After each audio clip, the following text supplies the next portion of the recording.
Datang di channel gua. Hari ini gua akan bahas sesuatu yang penting banget yang lu harus tahu sebelum lu investasi. Jadi pastiin dulu lu nonton video ini sebelum lu mulai investasi. Nama gua Philip Mulyana dan gua adalah seorang financial coach. Nah, gua ngabisin karir gua selama 12 tahun dalam pasar modal, jadi gua belajar banyak di situ. Jadi gua akan kasih semua ke kalian di channel YouTube ini.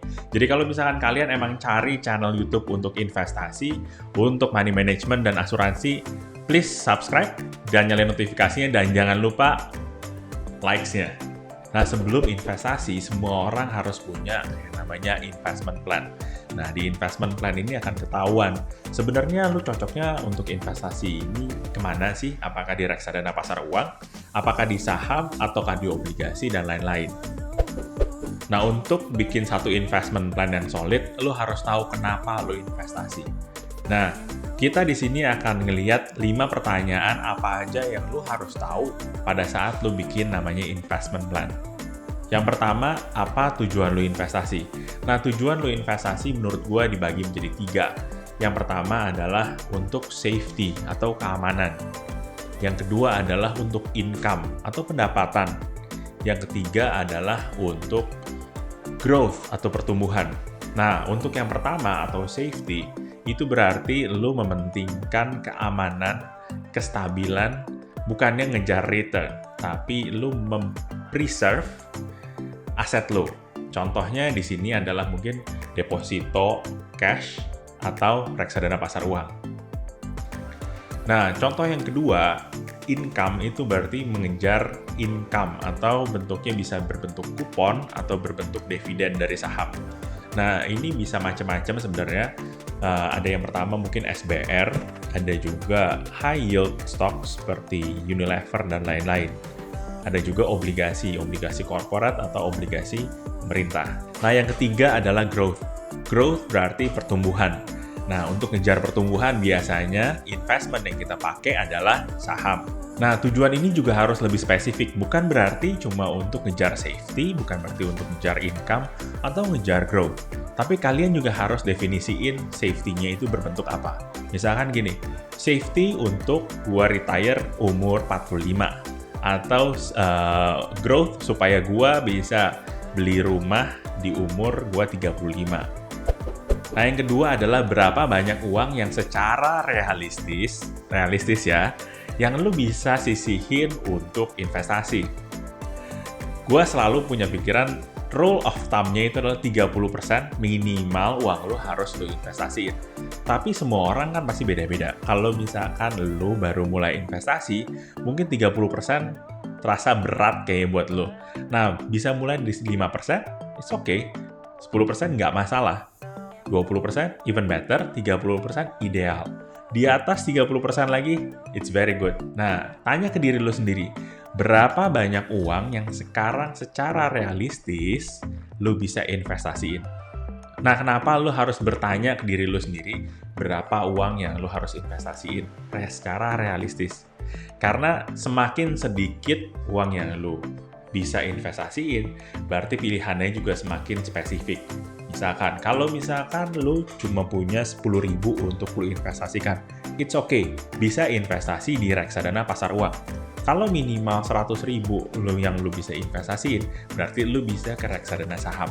Kalau misalkan lebih daripada itu, sebenarnya lu bisa aja ke saham langsung. Nah, yang ketiga adalah berapa lama lu butuh uang ini kembali kepada lu.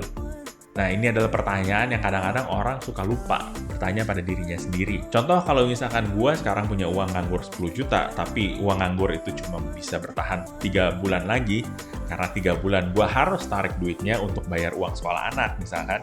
Jadi, nggak ideal kalau misalkan 10 juta itu lo taruh di dalam saham. Tapi mungkin 10 juta gue bisa taruh ke dalam reksadana pasar uang atau deposito.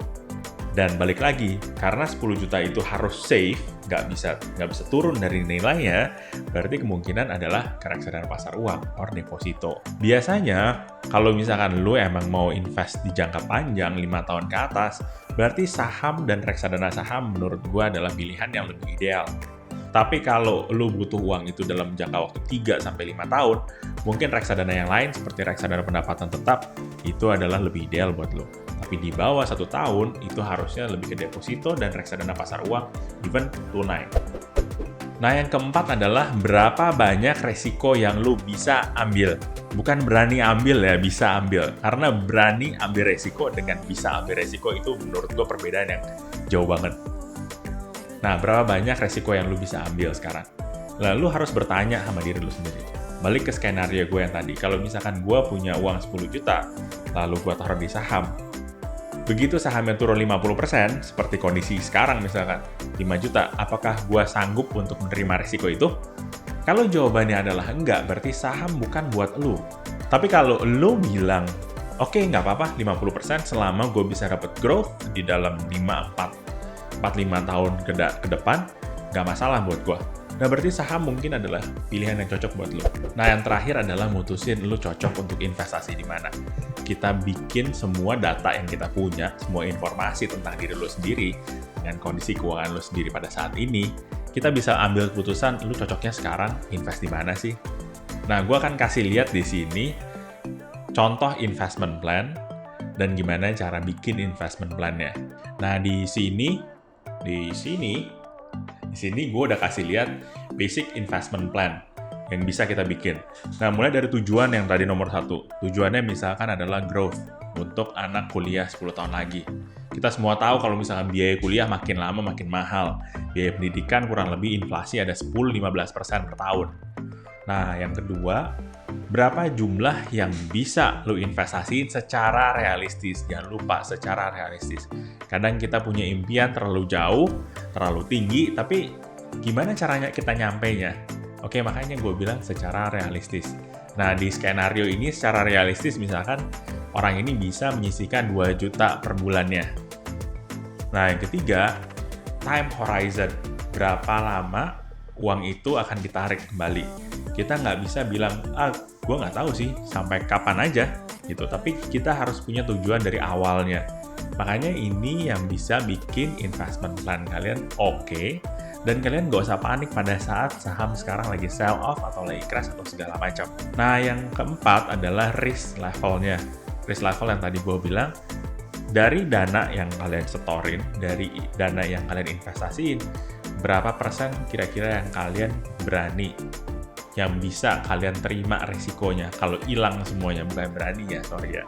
Kalau misalkan hilang semuanya, kalian bisa terima berapa risikonya. Di skenario ini misalkan 40%, it's okay, nggak apa-apa. Setelah data-data tersebut kita kumpulin, akhirnya kita bikin semuanya dan kita bisa ambil keputusan untuk investasi di mana. Karena investasinya di atas 5 tahun, 10 tahun di skenario ini, berarti bisa dimasukin dalam saham atau reksadana saham. Tergantung dari orang tersebut sibuk apa enggak. Kalau sibuk berarti bisa reksadana saham, tapi kalau misalnya nggak sibuk bisa ke saham aja. Nah, semakin panjang time horizon-nya, berarti semakin gede resiko yang kita bisa tolerir. Jadi kita bisa mentoleransi resiko yang lebih tinggi sebenarnya. Karena apa? Karena sebenarnya saham itu dan reksadana saham dalam jangka panjang itu hampir selalu naik. Nah, itu yang gue bisa share soal basic investment plan. Nah, dengan kalian bisa ngelakuin kayak gini, berarti kalian bisa tahu sekarang kalian harusnya investnya di mana sih. Nah, jangan lupa klik like-nya, klik subscribe, dan klik juga notifikasinya, karena gue akan sering banget bikin video-video kayak gini yang bisa bantu kalian dalam investasi, dalam money management, dan dalam asuransi. Gue Philip Mulyana, signing off. Bye.